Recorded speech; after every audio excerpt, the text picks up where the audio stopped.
Bonjour, nous sommes Camille Roulet, Carlotta Guel, Constance Tresca, Emma Belaïch et Manon Pelot et nous allons vous présenter les perspectives d'évolution du Japon.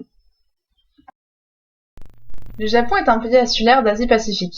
Il est aujourd'hui la troisième puissance économique mondiale pour le PIB. C'est un pays développé avec un niveau de vie très élevé, 10e IDH le plus élevé au monde.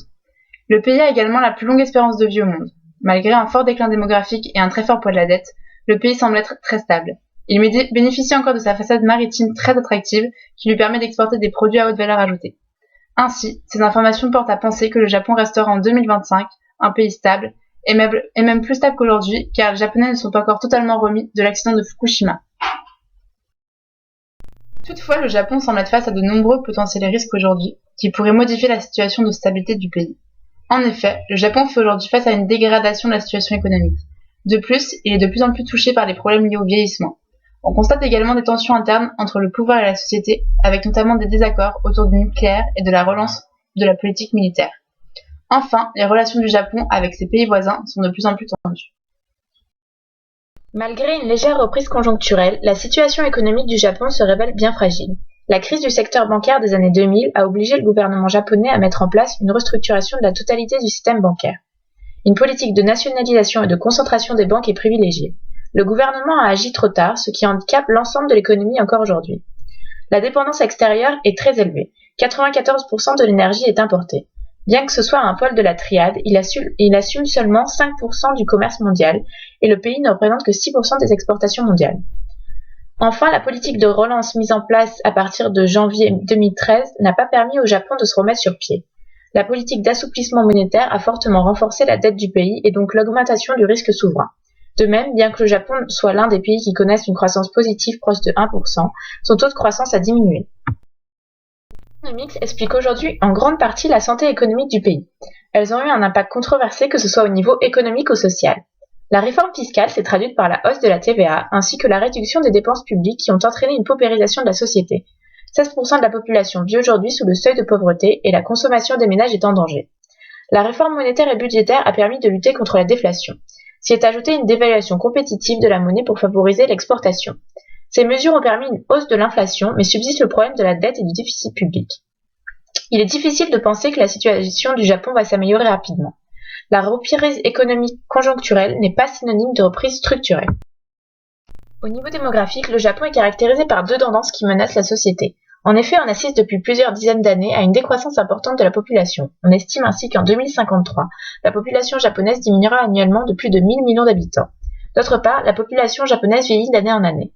Il possède en effet un taux de natalité très faible. L'espérance de vie est la plus élevée au monde puisqu'elle était estimée en 2008 à 85 ans pour les femmes et 78 ans pour les hommes. L'âge moyen de la population japonaise est le plus élevé de tous les pays de l'OCDE. Ce vieillissement constant de la population japonaise, ajouté au déclin de cette dernière, laisse présager de sombres conséquences économiques pour les années futures. Les conséquences économiques et sociales de ces données démographiques sont non négligeables. Cela a un fort impact sur la population active et donc sur le marché du travail. Il y a ainsi un fort déséquilibre entre cotisants et bénéficiaires d'aide sociale, qui se traduit notamment par des phénomènes de tension sociale et de paupérisation. La société vieillissante peut pénaliser le pays en termes de compétitivité et d'attractivité. D'autre part, le vieillissement de la population entraîne une augmentation des dépenses de sécurité sociale, de retraite et de santé difficilement générables par le gouvernement. Dans un même temps, la chute de la population active entraînera une chute de l'épargne privée. Cela pourrait exposer le Japon aux pressions du marché financier internationaux et conduire à une hausse du taux auquel il emprunte. Enfin, une baisse de la demande risque de se faire ressentir dans le pays, d'autant plus que la diminution du PIB national et le manque d'innovation dissuaderont les investisseurs. Au final, c'est toute l'économie qui se risque de se trouver paralysée. Depuis quelques années, des tensions se font ressentir au sein du pays entre le pouvoir, détenu par le Parti libéral-démocrate de Shinzo Abe, et la société. Tout d'abord, les relations obscures entre le monde des affaires, le monde politique et celui du crime organisé fait débat. De plus, le nucléaire crée aussi des tensions. La catastrophe de Fukushima qui a touché le nord-est du Japon en mars 2011 a provoqué une prise de conscience. Alors que l'État prévoyait de réduire la part du nucléaire dans leur mix énergétique pour des raisons économiques, en 2014, 2 réacteurs ont été réactivés, ce qui a mené à des mouvements de manifestation. Enfin, le dernier sujet de tension est la remise en question du principe de pacifisme, d'antimilitarisme inscrit dans la constitution japonaise. En effet, Shinzo Abe parle de politique proactive pour la paix et la sécurité. Il a augmenté pour la première fois depuis une dizaine d'années le budget pour la défense. Ces tensions internes ont plusieurs conséquences importantes, notamment sur la paix sociale et l'unité nationale. En effet, on observe une perte de confiance dans le pouvoir qui s'exprime par un taux d'abstention de 48% aux dernières élections de décembre 2014 pour l'Assemblée nationale. C'est une preuve de la crise de la démocratie japonaise. Par ailleurs, concernant la question du nucléaire, les Japonais ne se sentent pas en sûreté. Ils ont l'impression que le gouvernement minimise les faits, et c'est pourquoi on dénombre de nombreuses manifestations en 2012 et 2013. Enfin, les Japonais considèrent depuis longtemps que leur politique de non-intervention les protège des effets collatéraux des guerres. L'abandon du pacifisme fait ressurgir les spectres des catastrophes de Hiroshima et Nagasaki. En juillet 2014, le changement de cap de Shinzo Abe avait d'ailleurs été également accueilli à coups d'importantes manifestations dans les rues de Tokyo. Affiche sa volonté de reconquérir son rang de grande puissance. Shinzo Abe met en avant le passé impérialiste du Japon pendant la Deuxième Guerre mondiale et il se lance dans une politique de remilitarisation. Tout cela crée des tensions avec les pays voisins qui s'expriment notamment par des différends territoriaux. Les îles Senkaku Diaoyu sont sous administration japonaise. Elles sont revendiquées depuis les années 70 par la Chine et Taïwan. Elles sont une des causes principales de la montée des tensions entre le Japon et la Chine. Le 10 novembre 2014, une rencontre des présidents met fin à 2 ans de gel de rencontres.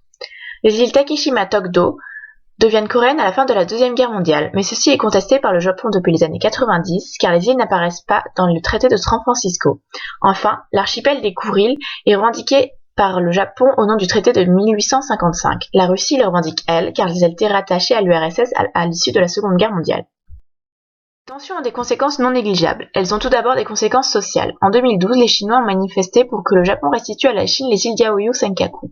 Les manifestations se sont étalées dans tout le pays et ont parfois donné lieu à des escalades de violence. En réponse, les Japonais avaient mené des manifestations contre Pékin.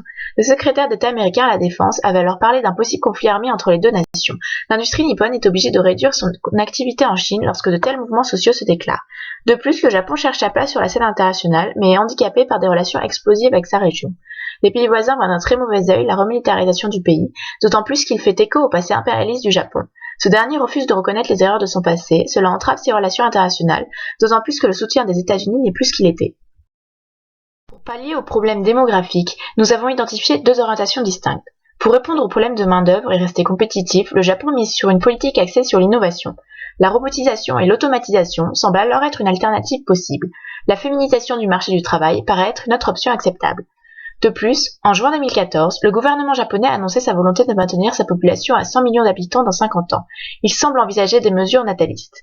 Cependant, ces mesures évoquées par le gouvernement japonais semblent davantage jouer à court terme que sur le long terme. Les solutions proposées par l'ONU seraient, elles, d'augmenter l'âge légal de départ à la retraite à 77 ans et ou de faire appel à l'immigration. Cette dernière solution est et restera probablement non envisageable pour le Japon. Le problème démographique au Japon, encore un peu sous-estimé par les autorités japonaises, risque donc de s'amplifier et pèsera durablement sur l'économie du pays. La stabilité économique du Japon sera, pour d'autres raisons encore, un processus long et complexe. En effet, on constate une baisse drastique des dépenses publiques qui impacte de façon très négative l'économie interne. La consommation des ménages est essentielle pour l'économie japonaise. Le Japon ne peut délaisser une politique sociale solide.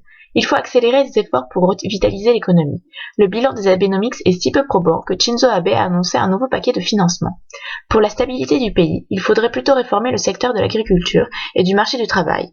De même, il faudrait renouer avec la vitalité budgétaire. Pour cela, il faudrait notamment cibler un objectif d'excédent budgétaire primaire suffisamment conséquent pour stabiliser le ratio d'endettement d'ici à 2020.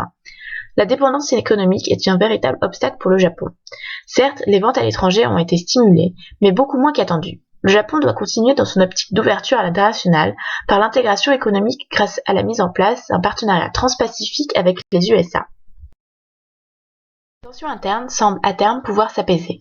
La mafia se range petit à petit dans des activités de plus en plus licites. Elle se reconvertit dans des activités plus discrètes comme la finance et le délit d'initié. Elle constitue donc moins un danger pour la paix sociale qu'une sorte de tradition tenace qui continue de fasciner. Concernant la remise en question du principe pacifiste, globalement, même si la réforme de la Constitution est une mesure plutôt impopulaire qui pourrait avoir tendance à diviser les Japonais, il renoue petit à petit avec une meilleure vision de l'armée qui a notamment aidé à Fukushima et qui sera là pour sauvegarder leur sécurité face à la montée des tensions extérieures. En ce qui concerne le nucléaire cependant, les tensions demeurent. Même si ce ne sera certainement pas une source de soulèvement populaire, cela continue d'alimenter l'insatisfaction du peuple japonais envers le pouvoir et participe donc à l'affaiblissement du pays. Tout laisse à penser que le Japon sera contraint de normaliser ses relations avec ses pays voisins et donc de faire des concessions sur les disputes territoriales développées précédemment. Le Japon n'est plus la grande puissance dominante de la région comme elle a pu l'être entre les années 60 et les années 90. La Chine est maintenant la deuxième puissance économique mondiale. La Corée du Sud s'impose aussi sur la scène internationale. Shinzo Abe sera probablement amené à négocier et donc à revoir sa politique offensive. Il décrédibilise son pays en s'enfermant dans une vision très nationaliste des relations avec ses pays voisins. Une guerre entre la Chine et le Japon est difficilement envisageable. Tout d'abord, pour des raisons économiques, puisque la Chine est le premier partenaire commercial du Japon et le Japon le premier investisseur en Chine. Au niveau militaire, la Chine a l'avantage quantitatif, mais le Japon une supériorité technologique. La Chine ne veut pas que le Japon s'émancipe de sa situation de perdant de la Deuxième Guerre mondiale. Elle le provoque donc dans un nationalisme pour le décrédibiliser. Le Japon doit se sortir de ce cercle vicieux. Ainsi, plusieurs facteurs montrent que le Japon tend vers une crise importante d'ici 2025. C'est pourquoi nous plaçons le Japon sur la courbe vers un niveau plus élevé de crise. Le gouvernement cherche aujourd'hui à être une puissance économique et militaire, ce qui entraîne des tensions à plusieurs niveaux. Il semble toutefois que le Japon soit aujourd'hui et dans l'avenir plus enclin à rayonner par son soft power, et notamment par sa culture.